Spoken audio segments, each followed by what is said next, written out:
বিজ্ঞান শিখিতে আবার তোমাদেরকে স্বাগত। আমরা আলোচনা করছিলাম দশম শ্রেণীর গণিতের। ইতিমধ্যে আমরা দশম শ্রেণীর গণিতের ত্রিকোণমিতিক অনুপাত ও অভেদাবলী সম্পর্কে আলোচনা দুটি পর্বে সেরেছি। এটি আমাদের সমগ্র ত্রিকোণমিতির চতুর্থ পর্ব। এই পর্বে আমরা আলোচনা করব ত্রিকোণমিতিক কিছু অভেদাবলী সম্পর্কে। দেখো, ইতিমধ্যে আমরা সাইন থিটা, কস থিটা কি এবং এদের বিভিন্ন কোণের মান আমরা শিখেছি। আমরা দেখেছি সাইন থিটা ইকুয়াল টু লম্ব বাই অতিভুজ, এই সমস্ত বিষয়গুলো। এবার আমরা দেখব কিছু অভেদাবলী সূত্র। ধরা যাক এবিসি হচ্ছে একটা সমকোণী ত্রিভুজ। এবার সমকোণী ত্রিভুজের, তাহলে সমকোণী ত্রিভুজের এটা হচ্ছে এবি হচ্ছে লম্ব, বিসি ভূমি আর এসি হচ্ছে অতিভুজ। আমরা এটা জানি। আমরা এটাও জানি কি না, সাইন থিটা সমান কি হবে, এটা লম্ব, এটা ভূমি, এটা অতিভুজ। সাইন থিটা সমান কি, লম্ব বাই অতিভুজ, এটা আমরা জানি। আবার কস থিটা সমান কি, কস থিটা সমান হচ্ছে ভূমি বাই অতিভুজ। এবার আমরা দেখব sine square theta plus cos square theta সমান কত। আমরা বার করব sine square theta plus cos square theta. তাহলে সাইন স্কোয়ার থিটা মানে কি, লম্ব স্কোয়ার বাই অতিভুজের স্কোয়ার, লম্ব স্কোয়ার বাই অতিভুজের square, plus cos square theta সমান কত, cos theta cos square theta, ভূমি স্কোয়ার বাই অতিভুজের স্কোয়ার। কারণ বুঝতেই পারছো সাইন থিটা সমান লম্ব বাই অতিভুজ, সাইন স্কোয়ার থিটা সমান তার টোটালটা স্কোয়ার হয়ে যাবে। তাহলে এখানে অতিভুজের স্কোয়ারটা কি হয়ে যাবে, লসাগু হয়ে যাবে। অতিভুজের স্কোয়ার হচ্ছে লসাগু। উপরে কি হয়ে গেল, লম্ব স্কোয়ার প্লাস ভূমি স্কোয়ার। তাহলে লম্ব স্কোয়ার প্লাস ভূমি স্কোয়ার সমান আমরা পিথাগোরাসের সূত্র অনুসারে জানি অতিভুজের স্কোয়ার। তাহলে উপরে হয়ে গেল অতিভুজের স্কোয়ার। তাহলে অতিভুজের স্কোয়ার ডিভাইডেড বাই অতিভুজের স্কোয়ার, তাহলে কি দাঁড়িয়ে গেল, তাহলে টোটালটা দাঁড়িয়ে গেল 1। তাহলে কি হয়ে গেল, তাহলে একটা নতুন সূত্র আমরা শিখলাম, sign square theta plus cos square theta সমান হচ্ছে 1।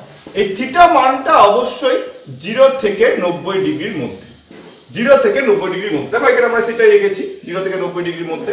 তাহলে এক নম্বর সূত্র শিখলাম, sign square theta plus cos square theta সমান 1। এবার দেখবো আরো দুটো সূত্র শিখবো। এবার দেখো এটা একটা গেল। এবার sec square theta minus tan square theta সমান কত। আমরা কিছু অভেদাবলী দেখছি, থিটার মান যাই নাও না কেন 0 থেকে 90 মধ্যে এই দুটো স্কোয়ার সমান বর্গের যোগফল সমান 1 হবে। দেখো সেক থিটা সমান কত, সেক থিটা সমান, সেক থিটা সমান কি পেয়েছি, অতিভুজ বাই ভূমি, অতিভুজ, অতিভুজ বাই ভূমি। আর ট্যান থিটা সমান কি পাচ্ছি, দেখো লম্ব বাই ভূমি, লম্ব বাই ভূমি। তাহলে আমি বললাম বার করবো আমরা কি, sec square theta minus tan square theta. Sec square সমান কি হবে, তাহলে অতিভুজের স্কোয়ার ভাজিত ভূমি স্কোয়ার মাইনাস ট্যান স্কোয়ার সমান কি হবে, লম্বর স্কোয়ার ভাজিত ভূমির বর্গ। তাহলে কি দাঁড়িয়ে গেল, ভূমি স্কোয়ার নিচে, উপরে কি দাঁড়িয়ে গেল, অতিভুজের বর্গ, অতিভুজের স্কোয়ার মাইনাস লম্ব স্কোয়ার। ইতিমধ্যে পিথাগোরাসের সূত্র অনুসারে আমরা শিখেছিলাম অতিভুজের স্কোয়ার সমান লম্ব স্কোয়ার প্লাস ভূমি স্কোয়ার। তাহলে অতিভুজের স্কোয়ার মাইনাস লম্ব স্কোয়ার সমান অবশ্যই ভূমি স্কোয়ার হবে। তাহলে এক্ষেত্রেও দাঁড়িয়ে গেল ভূমি স্কোয়ার ডিভাইডেড বাই ভূমি স্কোয়ার। তাহলে এটাও সমান হয়ে গেল 1। তাহলে আরেকটা আমরা আইডেন্টিটি পেলাম, sec square theta minus tan square theta সমান হচ্ছে 1। কি পাচ্ছি, কোসেক থিটা সমান কি, অতিভুজ ভাজিত লম্ব, আর কট থিটা সমান ভূমি ভাজিত লম্ব। তাহলে দেখো cosec square theta minus cot square theta, এটা সমান কি দাঁড়িয়েছে, অতিভুজের বর্গ ভাজিত লম্বের বর্গ মাইনাস ভূমির বর্গ, কট সমান যেহেতু ভূমি লম্ব, লম্বের বর্গ। তাহলে একবারে করে দিতে পারি অতিভুজের বর্গ মাইনাস ভূমির বর্গ ভাজিত লম্বের বর্গ। তাহলে লম্বের বর্গ ভাজিত লম্বের বর্গ সমান হয়েছে। তাহলে কি দাঁড়িয়ে গেল 3 নম্বর সূত্র, cosec square minus cot square সমান হচ্ছে হলো cosec square minus cot square সমান। তাহলে এই তিনটে হলো আইডেন্টিটি। এবার হচ্ছে সবচেয়ে মজার ব্যাপার, সেটা হচ্ছে দেখো আমরা কি বলেছি, আমাদের এই চ্যাপ্টারের অঙ্কগুলো করার কি থাকবে, যে সাইন থিটা থেকে কস থিটা যেতে হবে, কস থিটা থেকে ট্যান থিটা আসতে পারে, বা কিছু অঙ্ক দেওয়া হবে সাইন থিটা সমান এত হলে কস থিটা বা ট্যান থিটা সমান কত, কোসেক থিটা দেওয়া আছে কট থিটা। তাহলে একটার সঙ্গে একটা কিভাবে যাব তার একটা নিশ্চয়ই সম্পর্ক আছে। সেই সম্পর্কের ক্ষেত্রে এই তিনটে খুব গুরুত্বপূর্ণ কাজে লাগাতে হবে, আর তার সঙ্গে এর অনন্যগুলো কাজে লাগাতে হবে। তো যেটা দেখাবো সেটা হচ্ছে এই যে সম্পর্কগুলো তোমাদের এই চ্যাপ্টারে যে অঙ্কগুলো আছে, সাইন থেকে কি কসে যাবো, কস থেকে কি করে ট্যানে আসবো, ট্যান থেকে কি করে সেকে যাবো, এই যে নানা রকম যে সম্পর্কগুলো, সেটার জন্য আমি একটা, তোমাদের তো বয়স মতো সূত্রগুলো দেওয়া আছে, আমি একটা ডায়াগ্রাম দিয়ে শেখানোর চেষ্টা করি তোমাদেরকে। সেই ডায়াগ্রামটা খুব মনে রাখলে খুব ভাবে এটা পারবে। সাইন থিটা, এই ডায়াগ্রামটা যেটা ষড়ভুজাকৃতির ডায়াগ্রাম, সাইন কস সেক ট্যান কট কোসেক সাইন, এই ডায়াগ্রামটা মনে রাখো। এবার দেখো সাইন থেকে কস কি করে আনবো, এই যে সূত্রটা sign square theta plus cos square theta সমান 1, এইটা থেকে সাইন থেকে কসে আসবো। কস থেকে সেক 1 বাই কস করে দিলেই সেক চলে আসবে। আবার দেখো সেক থেকে tan, sec square theta minus tan square theta সমান 1। ট্যান থেকে কট 1 বাই ট্যান থিটা করে দাও। আবার কট থেকে cosec, cosec square theta minus cot square theta সমান 1। কোসেক থেকে সাইন 1 বাই কোসেক। দেখো তুমি যে কোনো জায়গা থেকে যে কোনো জায়গায় যেতে পারবে, প্রত্যেকটা সাইন থেকে ট্যানে আসবে, এটা একটা আলাদা সূত্র আছে, সেটা আমি পরে sine theta by cos theta সমান যেহেতু ট্যান থিটা, সেখান থেকে আমি আনতে পারি। তুমি সাইন থেকে সেকে আসবে, সাইন থেকে সেকে, তাহলে কিসের মাধ্যমে আসতে পারো, তুমি নিশ্চয়ই এই পাশ থেকে আসবে না, অনেক বেশি দূরত্বে যেতে হচ্ছে, তাহলে সাইন থেকে কসে এসো, কসকে উল্টে দাও, সেক চলে আসবে। তুমি সেক থেকে কোসেকে যাবে, সেক থেকে কোসেকে গেলে তুমি নিশ্চয়ই সেক থেকে ট্যান কট কোসেকে যাবে না, তুমি এই রাস্তাটা এই পাশ থেকে আসবে, সেক থেকে কসে গেলে, কস থেকে সাইনে গেলে, কোসেকে চলে গেলে। কোসেক থেকে কট ট্যানে আসবে, কোসেক থেকে ট্যানে আসতে গেলে কোসেককে উল্টে কট করে দাও, কট কোসেক স্কয়ার মাইনাস কট স্কয়ার সমান 1 করো, তারপর কটটাকে উল্টে ট্যান করো। তাহলে এই যে চিত্রটা, এটা কিন্তু বইয়ে তোমাদের নেই, খুব ভালো করে লক্ষ্য করো, খুব ভালো করে লক্ষ্য করো। সাইন থেকে তুমি কোথায় যেতে চাইছো, তাহলে সাইন থিটা দেওয়া আছে, ট্যান থিটা বার করতে হবে, সেটা একটা সূত্র আছে। সাইন থিটা থেকে কস থিটা থেকে সাইন বাই কস করে দেবো, সাইন থিটা থেকে কস, সাইন থিটা থেকে কস থিটা যাবে, কস থিটা ভাগ করে দেবে, ট্যান থিটা চলে আসবে।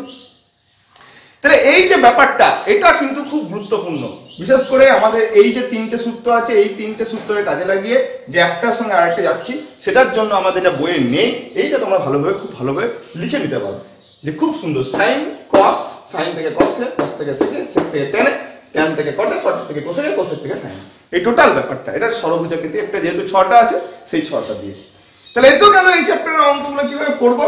এর সঙ্গে কিছু খুব গুরুত্বপূর্ণ বিষয় আমি বলেছিলাম, যে সাইন থিটা গুলো দেখতে কেমন, মানে সাইন থিটা দেখতে হচ্ছে এই দেখো, সাইন 0 0, তারপর 0 মানটা বাড়তে বাড়তে হলে সাইন 90 হচ্ছে 1, সাইন 90 হচ্ছে 1, তারপর আস্তে আস্তে আবার কমতে থাকে, নিয়ে আবার হচ্ছে আবার 0 হয়ে যায়, এটা পাই, এটা হচ্ছে পাই।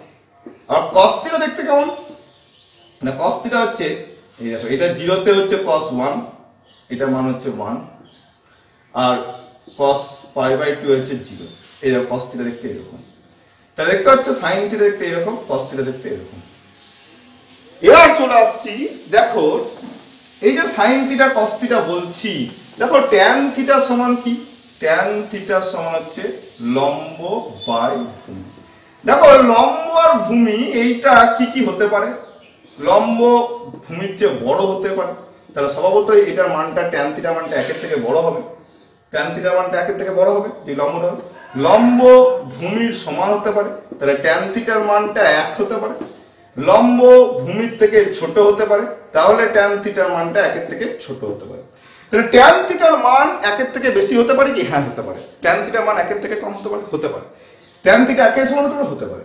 সাইন থিটা, সাইনের মানটা সবসময় মাথায় রাখবে, সাইন থিটা হচ্ছে -1 থেকে 1 এর মধ্যে আসে।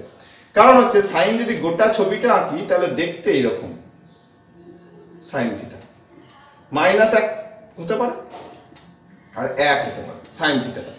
কস থিটার মানও তাই, কস থিটার মানও কি করে হতে পারে -1 থেকে 1 এর মধ্যে।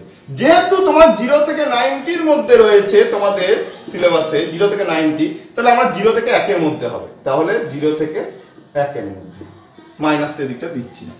তাহলে একটা ব্যাপারটা কি দাঁড়ালো, এটা এই ব্যাপারটা কি দাঁড়ালো, তাহলে এই যে ব্যাপারগুলো কি তোমাদের অঙ্ক বুঝতে পারে, সাইন থিটা মান কি √3 হতে পারে বা সাইন থিটা মান কি 1 এর থেকে বড় হতে পারে, এরকম শর্ট কোশ্চেন থাকতে পারে এমসিকিউতে। এটা কনসেপচুয়াল প্রশ্ন। এই সমস্ত ক্ষেত্রে করার ক্ষেত্রে কি এই সমস্ত কাজে লাগাতে হবে। দেখো সাইন লম্ব বাই অতিভুজ, এই যে ব্যাপারগুলো লম্ব বাই ভূমি, এই যে ব্যাপারটা থেকে আসছে কিন্তু এই সমস্ত বিষয়গুলো। এইগুলো তোমাদের চ্যাপ্টারের অঙ্কগুলো। এই চ্যাপ্টারের অঙ্কগুলো নানা ধরনের সমস্যা আছে। কি করে মূল বিষয় হলো একটা থেকে আরেকটা কি করে যাব, তার এই যোগসূত্রটাই যদি আমরা ভাঙতে পারি তাহলে এই চ্যাপ্টারের অঙ্কগুলো করতে অসুবিধা হবে না। আশা করি গোটা ব্যাপারটা তোমরা বুঝতে পেরেছো। এরপর আমরা পুরক্ষণে চলে যাবো।